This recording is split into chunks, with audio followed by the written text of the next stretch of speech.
नमस्कार, कैसे हैं आप लोग? मेरे ख्याल से अच्छे होंगे और अपनी पढ़ाई लिखाई को अच्छे से कर रहे होंगे। मेंस की तैयारी आप कर रहे होंगे। जब आप किसी चीज़ को लिखने चलते हैं तो लिखने में सबसे बड़ी दिक्कत ये आती है कि लिखने का तरीका क्या हो, किन नियमों में बंध के हम लिखें। कुछ रूल्स होते हैं, उन रूल्स में बंध के आप चीज़ों को लिखते हैं, उनको करते हैं। हिंदी के पेपर की अगर हम बात करें तो सामान्य हिंदी का पीसीएस का पेपर, यूपी पीसीएस मेंस में ये पहला पेपर होता है। पेपर 1 यही होता ही है। तो इस पूरे पेपर को अगर आप देखेंगे तो 150 अंक का ये पेपर होता है। ये पूरा पेपर जो होता है वो 150 अंक का होता है और इस 150 अंक में से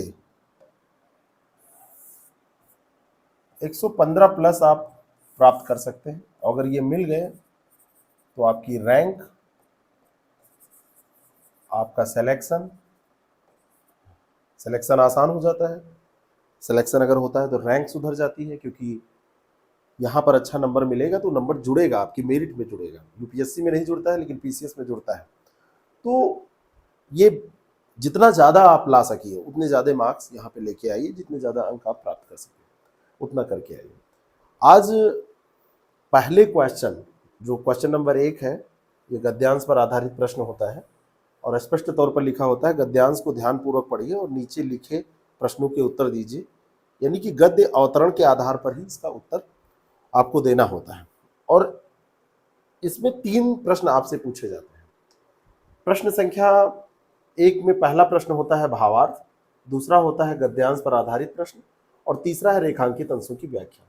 बेसिकली ये तीनों प्रश्न गद्यांश पर ही आधारित होते हैं, लेकिन जो दूसरा लिखा हुआ है यहाँ पे वो गद्यांश पर आधारित प्रश्न इसलिए लिखा हुआ है क्योंकि यहाँ प्रश्न देखिए ऐसा कुछ है कि राजनीति की भाषा का लक्ष्य क्या होता है। राजनीति या भाषा पर एक पैराग्राफ आपको दिया गया है और उसमें राजनीति की भाषा की बात भी की गई है। तो प्रश्न पूछ लिया गया कि राजनीति की भाषा का लक्ष्य क्या होता है। लेकिन जो पहला यानी कि का और जो ग प्रश्न है, यहाँ पर भावार्थ और यहाँ पर रेखांकित अंशों की व्याख्या। रेखांकित अंश ये जो अंडरलाइन दिए हुए हैं ये होते हैं, स्पष्ट तौर पर आपको दिखते हैं, कभी 4 दिए रहते हैं, कभी 3। आजकल नॉर्मली 3 पूछ लिए जा रहे हैं। 20 अंकों का ये 5 अंकों का प्रश्न जो पैराग्राफ पर आधारित होता है और भावार्थ लेखन 5 अंक का। 30 नंबर का 30 अंकों का आपका ये क्वेश्चन होता है और यहाँ पे टारगेट आपका 25 के आसपास होना चाहिए। 24-25 नंबर आपको आसानी से यहाँ पे मिल सकते हैं। तो एक यहाँ पर है भावार्थ लेखन। तो भावार्थ लेखन कैसे करें कि आपको ये 5 में से कम 3.5-4 अंक आसानी से मिल जाए। 5 में 5 तो मैं टारगेट रखने नहीं कहूँगा, क्योंकि ये मैथमेटिक्स का या फिजिक्स का पेपर नहीं है जहाँ पे पूरे अंक मिले आपको। लेकिन इतना ज़रूर है कि अगर आप अच्छे से कर देंगे भावार्थ लेखन तो आपको 4 नंबर तक मिल सकते हैं, 3.5 से 4 नंबर तक। तो भावार्थ लेखन क्या है और दूसरी बात है इसको कैसे करें।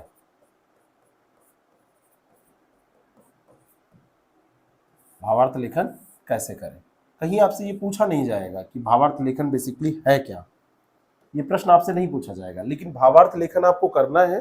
तो अगर आप जान जाते हैं कि ये है क्या, आप समझ जाते हैं कि इसको कैसे किया जाता है, तो आपके लिए वो करना आसान होगा और ठीक ठाक तरीके से आप उसको लिख के आएंगे। लोग कहते हैं कि भावार्थ लेखन जो है वो 1/3 शब्दों में किया जाता है। कुछ अन्य विचार हैं जिसमें लोगों का कहना है कि आधे शब्दों में किया जाता है। अलग अलग पुस्तकों में आपको अलग अलग प्रकार के नियम मिल जाएंगे। सबसे पहले आप दिमाग से बिल्कुल सब निकाल दीजिए कि भावार्थ लेखन कोई बहुत कठिन चीज़ है, ऐसा कुछ नहीं है। भावार्थ लेखन बस जैसे अन्य बहुत सारे लेखन के प्रकार हैं, निबंध लेखन, संक्षेपण आप करते हैं, संक्षेपण भी आप लिखते हैं, ऐसे भावार्थ भी आपको लिखना होता है। आप व्याख्या करते हैं, वो भी एक प्रकार है लेखन का। तो ये भी एक लेखन कला का रूप है। अगर ऐसा कहा जाए तो इसमें कुछ गलत नहीं होगा, लेखन कला का रूप है। और लेखन कला के इस रूप में अवतरण में जितने भी शब्द दिए होते हैं, अवतरण में जो बातें कही गई होती हैं, जो बातें कही गई है, उन्हीं का भाव, उन्हीं का अर्थ, भाव धन अर्थ आपको लिखना होता है। भावार्थ ये कैसे बना है? भाव और प्लस अर्थ से ये बना है, तो इन्हीं का भाव और अर्थ आपको लिखना होता है। जो बातें यानी कि सभी बातें, कुछ छोड़ना नहीं है इसमें। अगर आप संक्षेपण करते हैं, ये भी लेखन कला का एक रूप है। संक्षेपण में आप लिखते हैं मुख्य बातें,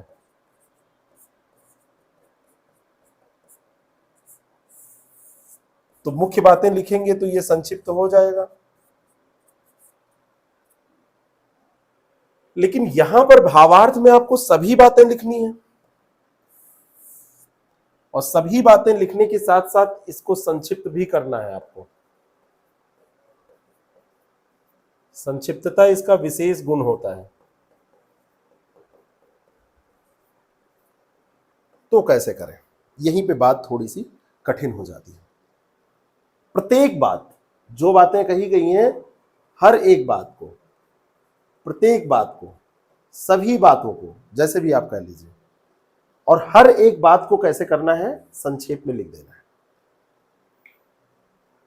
संक्षिप्तता इसका विशेष गुण है, अनिवार्य गुण है।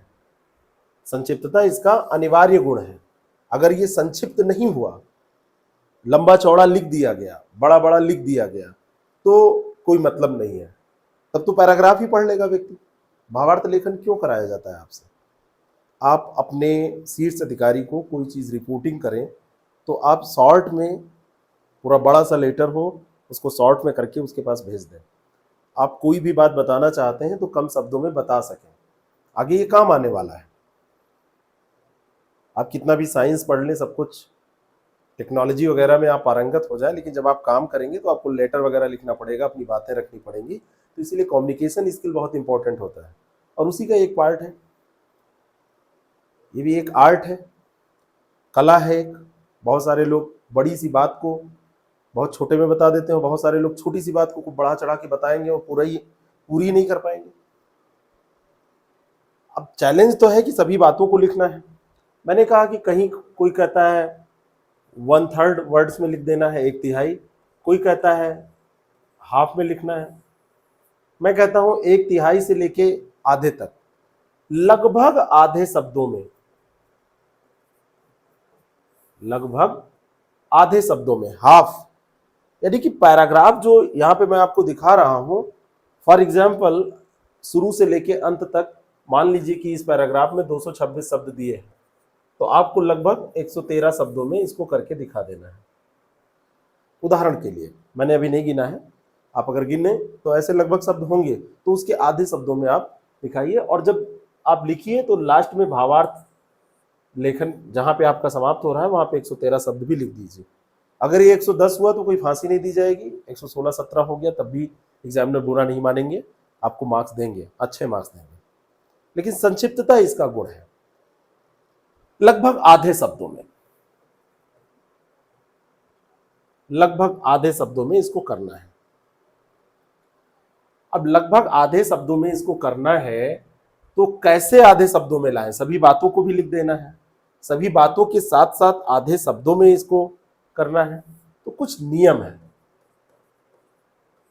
भावार्थ लेखन के, अगर उनको आप फॉलो करेंगे तो आपका काम आसान हो जाएगा। पहला, मुहावरे, लोकोक्तियां, उदाहरण, प्रसंग छोड़ दें।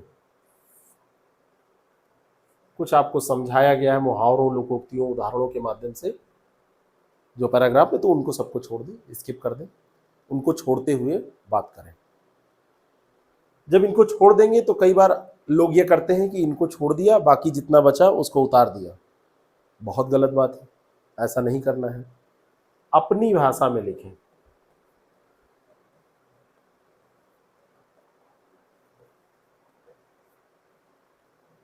भाषा कैसी होनी चाहिए? सरल, प्रवाहमयी। और प्रवाहमयी भाषा का मतलब ये है कि सामान्य शब्दों में आपको लिखना है, बहुत क्लिष्ट शब्द प्रयुक्त नहीं करने हैं। और प्रवाहमयीता का मतलब ये भी है सामान्य शब्द हो, और इसका मतलब ये भी है कि जो वाक्य हैं वाक्य छोटे हों।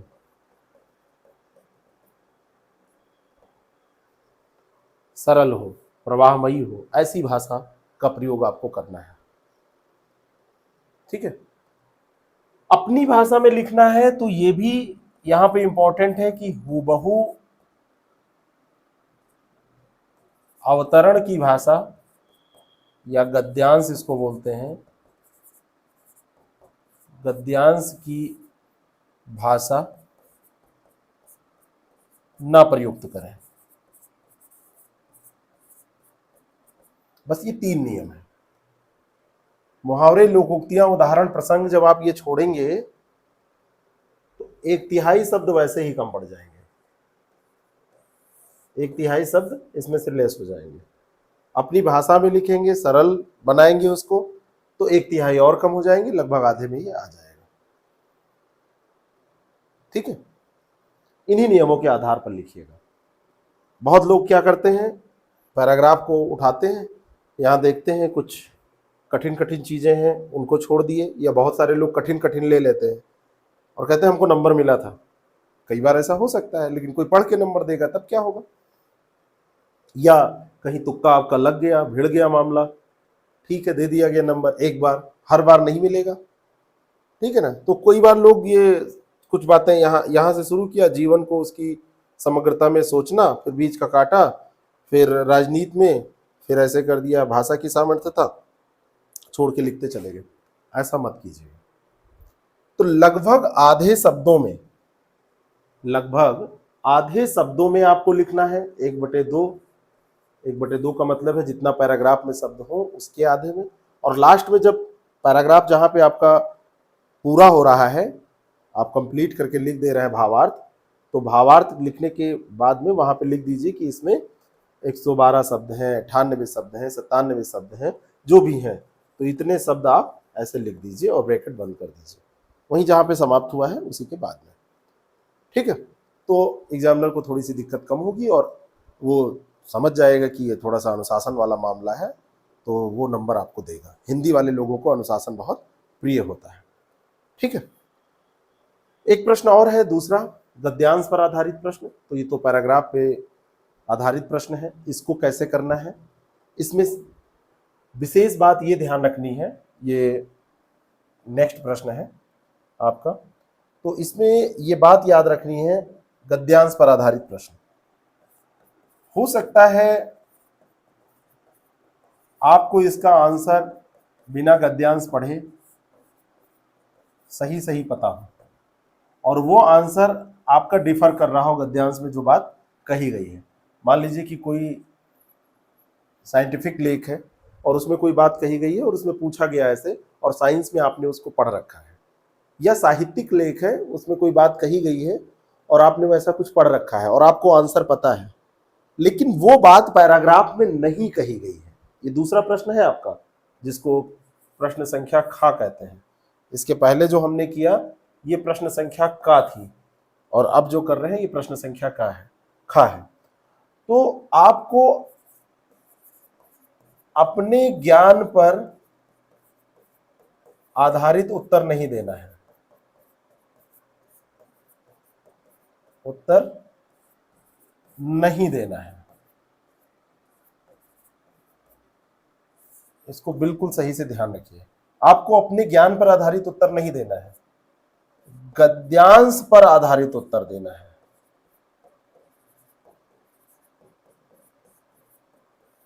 मैं दिखा रहा हूं आपको,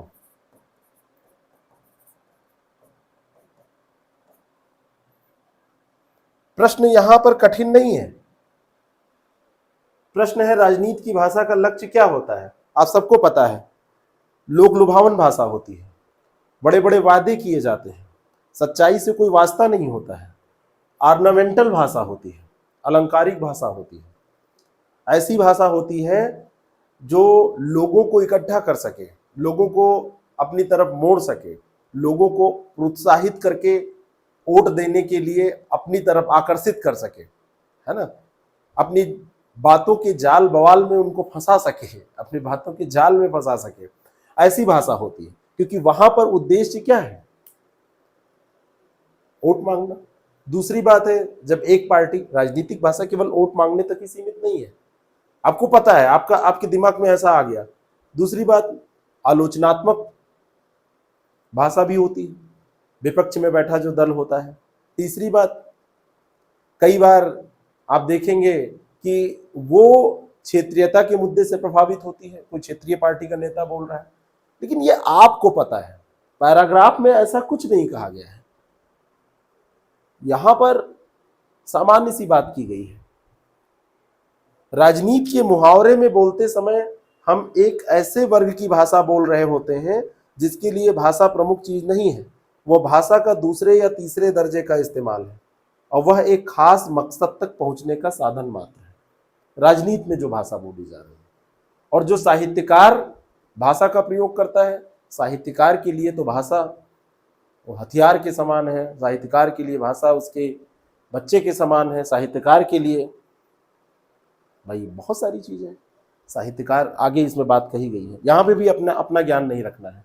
तो जो भी उत्तर आप दीजिए वो अपने ज्ञान पर आधारित न दीजिए, गद्यांश पर आधारित उत्तर देना है। और कितने शब्दों में लिखना है यहाँ पर ये पूछा जाता है, तो इसके लिए कोई शब्द निर्धारित नहीं है, लेकिन कम से कम 5 नंबर दे रहे हैं तो आप मान के चलिए 50 शब्द में तो आप कर ही दीजिए। 50 शब्दों के आसपास, कम ज़्यादा हो सकता है, 50 शब्दों के आसपास इसका उत्तर दे दीजिए। उत्तर देखिए, फिर देखिए, चेक करिए आप सही उत्तर दे रहे हैं ना, घर पे प्रैक्टिस कर लीजिए। 50 शब्दों के आसपास, 60-70 भी आप लिख देंगे तो कोई दिक्कत नहीं है, इससे कम न लिखिए, 5 नंबर मिल रहा है। कई बार लोग ऐसे लिख देते हैं, राजनीति की भाषा, इसमें जो भी लिखा हुआ है वही लाइन उतार देंगे। यहां पर भी उत्तर कॉपी नहीं होना चाहिए, हूबहू शब्द नहीं होने चाहिए। कई बार आप सेंटेंस कॉपी नहीं करते तो शब्द कॉपी कर लेते हैं। बात कही गई है तो कुछ ना कुछ तो वैसा लिखेंगे ही, पैराग्राफ के आधार पर ही करना है, लेकिन हूबहू नहीं। तब कैसी होनी चाहिए? अपनी भाषा में, अपनी भाषा में यहां पर उत्तर होना चाहिए। यहां पर जो उत्तर आप दीजिए अपनी भाषा में ये भी लिखिए। 50-60 शब्द, 70 शब्द, 80 शब्द लिख दीजिए, जितना आपके पास टाइम रहता है हिंदी के पेपर में, तो आपको यहां पर भी 3.5-4 नंबर मिल जाएंगे, 4.5 तक भी मिल सकते हैं। मजा आ गया उसको एग्जामिनर को चेक करते इसमें तो 5 नंबर मिल जाएंगे।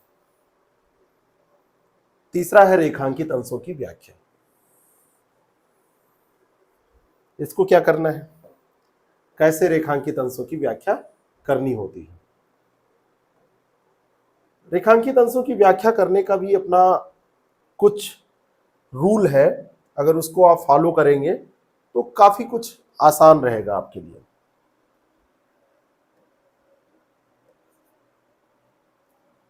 रेखांकित अंशों की व्याख्या,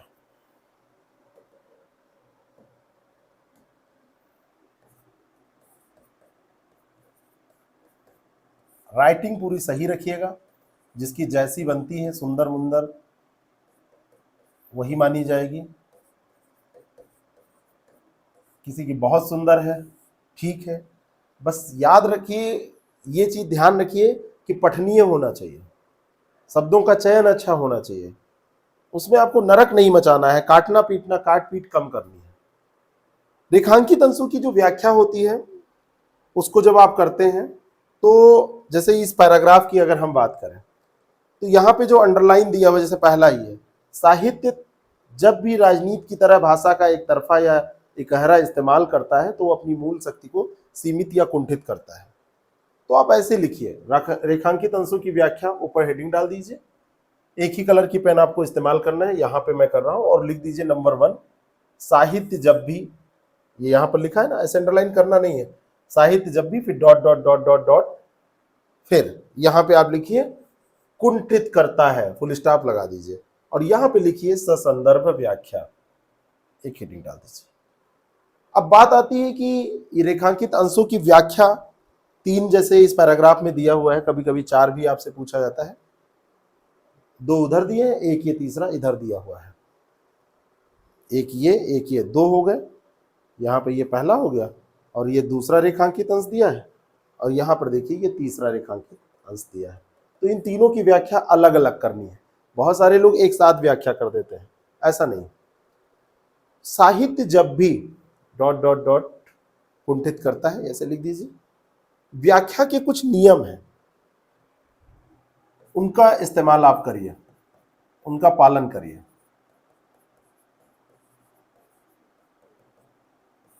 नियम नंबर 1, लोगों का कहना है कि व्याख्या कितने शब्दों में करें, उससे ज्यादा जरूरी है कि यह व्याख्या पूछी क्यों जा रही है। जब पैराग्राफ आपको दिया जाता है, गद्यांश दिया जाता है, तो वहां पर कुछ सूत्रभाष वाक्य होते हैं, कुछ ना कुछ सूत्र वाक्य होंगे। तो जो सूत्र भाषा है गद्यांश की, वाक्य में नहीं होगी तो आपको कुछ शब्द मिलेंगे। यानी कि इन दोनों का संबंध किससे है? भाषा से। तो इस सूत्र भाषा का आप क्या अर्थ निकाल रहे हैं, लेकिन आप निकालेंगे तो अवतरण के आधार पर निकालेंगे।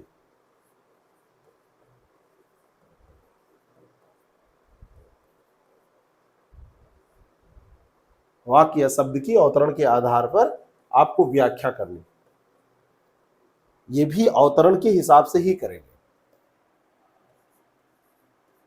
दूसरी चीज, कितने शब्दों में करें,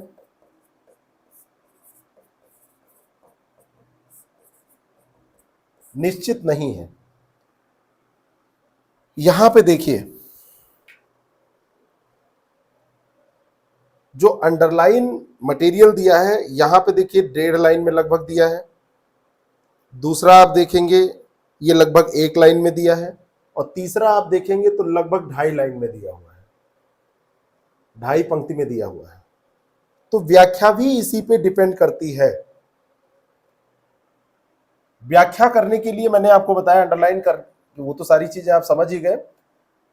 अब रेखांकित अंशों की आप व्याख्या करने जा रहे हैं, तो व्याख्या इसी पे डिपेंड करती है कि कितने शब्द में करना है।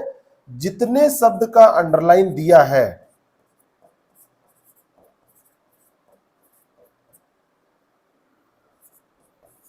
रेखांकित हिस्सा दिया है जितने शब्द का, गुणे 3 कर दीजिए उसको।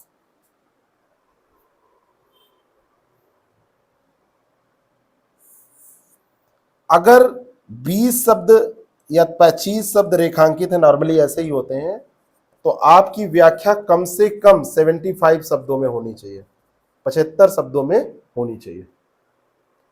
इससे ज्यादा 3 गुना प्लस आप रखिए, 75 से ज्यादा शब्दों में। आपने जो भी समझा उसको 3 गुना में आपको कर देना है। अब आप कहेंगे कि हम 3 गुना कहां से लेके आए? आप बार बार कह रहे हैं कि अवतरण के हिसाब से ही करनी है, फालतू बातें लिखनी नहीं है। जब हमने आपको बताया था अभी भावार्थ लिखने में, तो 2-3 चीजें बताई थी। हमने कहा था कि आपको उदाहरण, आपको मुहावरे, लोकोक्तियां, इन सबको त्याग देना है, छोड़ देना है। तो ये 3 गुना पूरा करने के नियम क्या है, किस नियम से आप इसको कर पाएंगे? तो यहां पर ध्यान रखिए, उदाहरण, मुहावरे व लोकोक्तियां, इन सब का प्रयोग करना है, और हर एक उदाहरण, हर एक लोकोक्ति और हर एक मुहावरे को व्याख्यायित करना है। मान लीजिए कि कोई उदाहरण दिया है, तो उसको और थोड़ा सा एक्सप्लेन कर दीजिए। कोई वहां पे लोकोक्ति दी हुई है, तो उसका अर्थ बता के वहां पे प्रयुक्त कर, जैसे वाक्य प्रयोग आप करते हैं मुहावरे और लोकोक्तियों में, उसका वहां पर भी ऐसे ही व्याख्या कर दीजिए। मुहावरों का अर्थ बता दीजिए, उसका कुछ वाक्य के हिसाब से, उसी अवतरण के हिसाब से आप वाक्य प्रयोग कर लीजिए। तो वो व्याख्यायित हो जाएगा। लेकिन ये सब करते समय अपनी भाषा ही हो, ये ध्यान रहे। अपनी भाषा में व्याख्या करनी है। हमने यहां पर लिखा संदर्भ सहित व्याख्या, ससंदर्भ या संदर्भ सहित व्याख्या। यहां पर जैसे आप बचपन में लिखते थे संदर्भ प्रसंग, तो संदर्भ में आप लिखते थे निम्नलिखित पंक्तियां महाकवि तुलसीदास, या जैसे भी लिखा जाता था, जहां की विधि होती थी उनका नाम लिख के आप कहते थे उनके फला अध्याय से, फला चैप्टर से ये ली गई हैं, और इसमें फिर प्रसंग लिखते थे, इसमें कवि ने ये कहा। ऐसा कुछ आपको यहाँ पता नहीं है और न इसकी जरूरत है। ये अपठित गद्यांश है, यहाँ पे पठित नहीं है। यहाँ पे कई बार आपको पता भी होगा लेकिन तब भी नहीं लिखना है। जैसे अग्नि की उड़ान से दे दिया गया कुछ, और आपको पता है कि ये अग्नि की उड़ान कलाम साहब की, उसमें से ये पैराग्राफ लिया गया है ना। इंडिया 2020 से दे दिया गया, ऐसी किताबों से दिया जाता है पैराग्राफ, या कोई भी लाइन पंक्ति ऐसी आपको मिल गई जो आपसे परिचित, आप उससे परिचित हैं, आप पहले कहीं पढ़ चुके हैं, लेकिन आपको ये दिखाना नहीं है कि आप बहुत बड़े पढ़ाकू हैं। यहां पर ससंदर्भ व्याख्या का मतलब केवल इतना है कि जैसे यहां पर ये जो अंडरलाइन है, देखिए लिखा है जीवन को उसकी समग्रता में सोचना और जीवन को एक खास इरादे से सोचना दो अलग तरह की तैयारियां हैं। और इस माने में, यहाँ पे माने लिखा हुआ है, वास्तव में सही शब्द होता है मायने। बड़ी गलतियां हैं, आयोग बहुत लैंग्वेज के मामले में बड़ा खराब पेपर बना रहा है आजकल। तो सही इस मानने में, साहित्य जब भी राजनीति की तरह भाषा का एक तरफा या इकहरा इस्तेमाल करता है तो वह अपनी मूल शक्ति को सीमित या कुंठित करता है। आपको व्याख्या यहां से करनी है, तो आप कैसे मैटर लाएंगे? तो आप एक लाइन आगे पढ़ें, यहां से शुरू करें, खैर शुरुआत ही यहीं से हुई है। जीवन को उसकी समग्रता में सोचना और जीवन को एक खास इरादे से सोचना, एक समग्रता से सोचना और एक खास इरादे में। जब खास इरादे से आप सोच रहे हैं, यहीं से व्याख्या सोचना शुरू करिए। खास इरादे का मतलब एक छोटा सा लक्ष्य है, और समग्रता से सोचने का मतलब है कि आप पूरे जीवन के बारे में आप सोच रहे हैं। और जब पूरे समग्रता से आप सोचते हैं तो आप अपने बारे में भी सोचते हैं, लोगों के बारे में भी सोचते हैं, आसपास के बारे में भी सोचते हैं। और जब आप राजनीति, यहाँ पे ये जीवन की एक खास इरादे से सोचने की बात करते हैं, तो एक छोटा सा लक्ष्य आपका होता है, छद्म लक्ष्य होता है, उसको पूरा करने का महज प्रयास आप करते हैं। अलग अलग तैयारियां हैं, और इस मायने में साहित्य जब भी राजनीति की तरह, इसी तरीके से देखिए, अगर टोटालिटी में बात करें, समग्रता से बात करें, तो भाषा अलग होती है। लेकिन अगर सूक्ष्म स्तर पे, यानी कि केवल एक खास इरादे से सोचेंगे, तो भाषा के अलग अर्थ होते हैं, अलग तरीके से हम प्रयोग करते हैं। तो राजनीति की तरह जब भाषा का एक तरफा या इकहरा इस्तेमाल होता है तो वो अपनी मूल शक्ति को सीमित कर देती है, कुंठित हो जाती है। यहीं पे मत रुकिए, एक लाइन और पढ़िए। राजनीति के मुहावरे में बोलते समय हम एक ऐसे वर्ग की भाषा बोल रहे होते हैं जिसके लिए भाषा प्रमुख चीज नहीं है, वो भाषा का दूसरे या तीसरे दर्जे का इस्तेमाल है, वह एक खास मकसद तक पहुंचने का साधन मात्र है। लाइन बीच में दी है, उसके एक लाइन डेढ़ लाइन आगे से पढ़ के पूरी बात जब आप समझ जाएंगे, पूरा पैराग्राफ पढ़ लेंगे, बाद में भी 2 लाइन पढ़ लेंगे, तो आपको बीच वाली लाइन का अर्थ समझ में आएगा। इस चीज पे ध्यान दीजिएगा। जैसे बीच की लाइन आप उठा के पढ़ रहे हैं, आगे क्या कहा गया, पीछे क्या कहा गया, आप नहीं समझ पा रहे हैं, तो एक रूल यहां जो हमको बताना है वो यही रूल है कि आप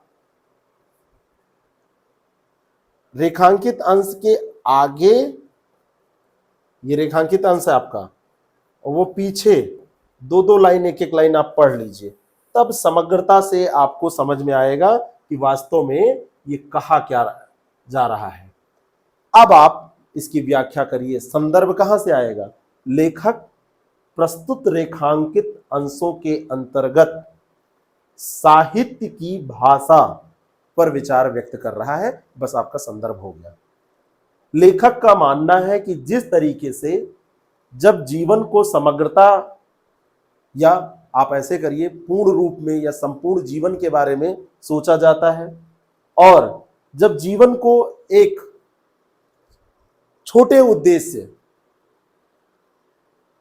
या जैसे इसमें लिखा है खास इरादे से सोचा जाता है, तो किसी सूक्ष्म उद्देश्य, जीवन में किसी सूक्ष्म उद्देश्य या छोटे उद्देश्य की पूर्ति के बारे में सोचा जाता है। तो दोनों तरीकों में बहुत अंतर होता है। आप अपनी भाषा में ऐसे लिखिए। ठीक इसी तरीके से साहित्य जब भी राजनीति की तरह भाषा का, यहां पे लिखा है ना, तो ठीक इसी तरीके से साहित्य में जब राजनीति की तरह भाषा का इस्तेमाल होता है, तो अब यहां पे उसका जो इस्तेमाल है वो कैसा होगा। यहां पे कोई डिबेट नहीं हो रहा है, एक तरफा इस्तेमाल हो रहा है, यहां पे इकहरा इस्तेमाल हो रहा है, और ऐसे में परिपक्वता नहीं आएगी, ऐसे में भाषा की शक्ति क्षीण हो जाएगी, ऐसे में बस भाषणबाजी हो रही है, ऐसे में व्यक्ति बस एक तरफ से नेताजी बोल रहे हैं, लोग सुन रहे हैं और उनसे प्रसन्न हो रहे हैं, उनसे गदगद हो जा रहे हैं उनकी बातों को सुन के, उनकी लच्छेदार भाषा, उनके वायदों को सुन के। ठीक है, तो मूल शक्ति उसकी सीमित और कुंठित हो जाती है। तो राजनीति के मुहावरे में बोलते समय यहां पे लिखा है, हम एक ऐसे वर्ग की भाषा बोल रहे होते हैं जिसके लिए भाषा प्रमुख चीज नहीं है। तो वास्तव में यहां भाषा का शुद्ध रूप से या सटीक रूप से इस्तेमाल नहीं हो पाता है, यह इसका दोयम दर्जे का इस्तेमाल होता है। इतनी व्याख्या करेंगे, 75-80 शब्दों में हो जाएगा, वो यही लाइन मत उतारिएगा। क्योंकि ऐसा क्यों होता है? क्योंकि एक उद्देश्य विशेष के लिए इसका प्रयोग हो रहा होता है। जैसे यहां लिखा है ना, एक खास मकसद तक पहुंचने का साधन मात्र ये होती है, अपने शब्दों में। ठीक है, अब यहां पे आप उदाहरण कोई दे सकते हैं चाहे तो। कई बार व्याख्या करने के बाद में जो क्लिष्ट शब्द होते हैं, तो उनका ऐसे शब्दार्थ लिख के, ऐसे शब्दार्थ आप लिखते हैं, और क्लिष्ट शब्द अगर इसमें कोई आया है, जैसे कुंठित शब्द है ना, कुंठित शब्द, तो इसका आपने अर्थ लिख दिया, है ना। बाकी ऐसा कोई समग्रता, समग्रता ऐसा कोई कठिन शब्द है नहीं, इसका आपने अर्थ लिख दिया। बहुत ज्यादा तो इससे लाभ नहीं मिलता है, लेकिन कई बार आपके पास समय है, अब अगर आप ऐसा कर देते हैं तो इसका अर्थ लिख देते हैं। जैसे कुंठित होने का मतलब क्या है, कमेंट करके बताइए, इस वीडियो के नीचे कमेंट करिए, अपनी नोटबुक में नोट करिए। समग्रता का मतलब क्या है, इसका अर्थ आप लिख सकते हैं, बहुत कठिन नहीं है, लेकिन आपका मन करे तो आप लिख दें, फिर दूसरे उस पे आप जाएंगे। ठीक है, तो जब यहाँ पे आप व्याख्या कर रहे हैं, तो व्याख्या करने के दौरान आप याद रखिए कि एक बात जब पूरी हो जाए तो दूसरी बात। कभी कभी कुछ आप ऐसे भी लिखते हैं, साहित्यिक सौंदर्य या भाषागत सौंदर्य, ऐसा किया जाता है, लेकिन ऐसा लिखने में ये ध्यान रखिए कि जब पैराग्राफ में ऐसी कोई बातें हों तब आप ऐसा लिखिए, नहीं तो अनर्गल आप जबरदस्ती लिखेंगे तो समस्या हो जाएगी। आप ऐसा कर सकते हैं, यहाँ पे विशेषताएं एक लिख सकते हैं, साहित्यिक सौंदर्य और भाषागत सौंदर्य की जगह पे विशेषताएं, और इन्हीं विशेषताओं में आप शब्दार्थ भी कर सकते हैं। इन्हीं विशेषताओं में कुछ और आपको अच्छा लगा है, इससे मिलता जुलता कोई प्रसंग आपको याद आ रहा है, उसको लिख सकते हैं। आपको किसी कबीरदास जी, तुलसीदास जी या किसी लेखक की पंक्तियां याद आ रही हैं, उनको भी लिख सकते हैं, और उनको लिख के आप अपना आंसर कंप्लीट कर सकते हैं।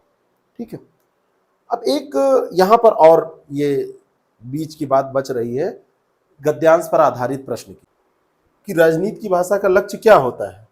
तो राजनीति की भाषा का लक्ष्य क्या होता है, यहाँ पे लिखा है, राजनीति के मुहावरे में बोलते समय हम एक ऐसे वर्ग की भाषा बोल रहे होते हैं जिसके लिए भाषा प्रमुख चीज नहीं होती है, वो भाषा का दूसरे या तीसरे दर्जे का इस्तेमाल है।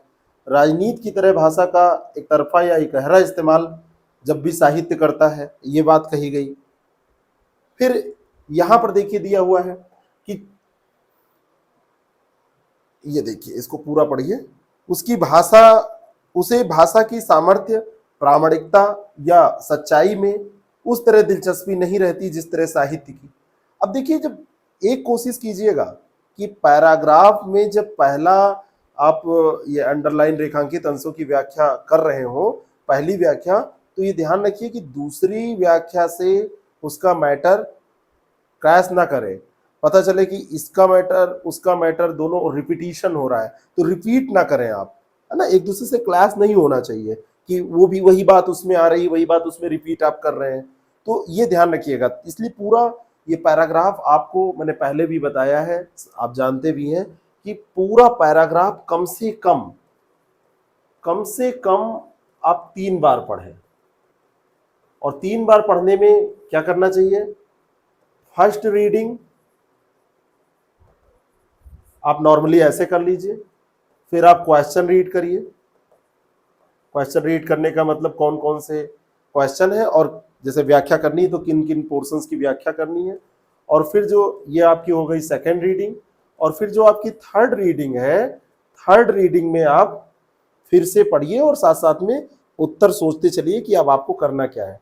पहली रीडिंग में अगर आपको 3 मिनट लगेगा तो दूसरी में 2 मिनट लगेगा, तीसरी में 1.5 मिनट लगेगा, 1.5 मिनट में ही हो जाएगा। तो एक पैराग्राफ पे आप इतना समय तो पढ़ने में दीजिए ही, तो आपको पता रहेगा कि कहाँ तक लिखना है, फिर क्या छोड़ देना है। नहीं तो पता चलेगा कि आप वो पहली वाली बात दूसरे में लिख गए और दूसरे में फिर जब आप लिखने चले तो कह रहे हैं अरे ये तो अब रिपीट हो रहा है। अब जब पूरा पैराग्राफ आप पढ़ लेंगे, जैसे यहाँ पढ़ा उसकी भाषा, प्रचार, प्रमुख, रेटारिकल। रेटारिकल का मतलब क्या होता है? रेटारिकल का मतलब होता है जैसे अलंकृत भाषा, अलंकृत, है ना, जब बढ़ा चढ़ा के जो बोला जाता है। रेटारिकल का मतलब यही होता है कि खूब बढ़ा चढ़ा के कही जाने वाली भाषा, बहुत अलंकारिक जो भाषा होती है ना, ऑर्नामेंटल जो लैंग्वेज होती है वही, और नकली व्यक्तित्व की भाषा हो सकती है, क्योंकि वहां पे जो राजनीतिक भाषा का इस्तेमाल हो रहा है वो कैसी भाषा है, उसका उद्देश्य क्या है? उसका उद्देश्य साहित्य लिखना नहीं है ना, क्योंकि राजनीति के लिए भाषा एक व्यवहारिक और काम चलाऊ चीज है, जबकि साहित्यकार के लिए भाषा उस जिंदगी की सच्चाई का एक जीता जागता हिस्सा है जिसे वह राजनीतिक, व्यावसायिक, व्यवहारिक व स्वार्थों की हिंसा, तोड़फोड़ और प्रदूषण से बचा करके उसकी मूल गरिमा और शक्ति में स्थापित या पुनर्स्थापित करना चाहता है। बात समझ में आ गई? फिर आगे पढ़िए। साहित्य का काम अपनी पहचान को राजनीति की भाषा में खो देना नहीं है, बल्कि उस भाषा के छद्म से अपने को लगभग बेगाना करके अकेला कर लेना है, एक संत की तरह अकेला कि राजनीति के लिए जरूरी हो जाए कि वो बार बार अपनी प्रामाणिकता और सच्चाई के लिए साहित्य से भाषा मांगे, ना कि साहित्य ही राजनीति की भाषा बनकर अपना पहचान खोल दे।